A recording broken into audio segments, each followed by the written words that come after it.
কোন গ্রামের প্রতিটা মেয়ে মারা গেল, হুজুরও জানাজা দিবে না, জনগণও জানাজা করবে না, কারণ সে পতিতা। ঠিক না? তার ঘরে বাচ্চা হলে কি হবে? জারজ হবে, জারজ সন্তান। একটা পতিতা, তাকে জানাজা পাবে কেউ দেবে না, সমাজ দিবে না। দিবে না বলে দিবে নাকি? দিবে না। জানাশোনা হলে দিবে না কেউ। গ্রামের কেউ যদি জিনা করে আর সবাই জানে, তার জানাজায় মানুষ যাবে না। কথা ঠিক আছে কিনা বলেন?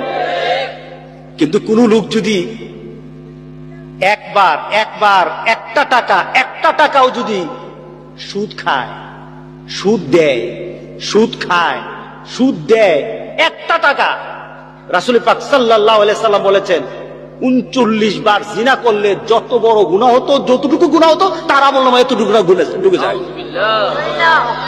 এত আসতে নাউজুবিল্লাহ।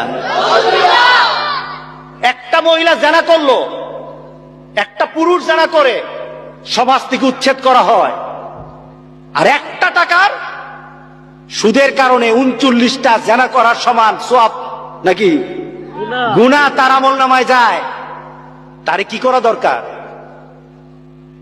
বলেন? কি করা দরকার? জুতা দিয়ে ফেরানো দরকার। কথা ঠিক আছে কিনা বলেন?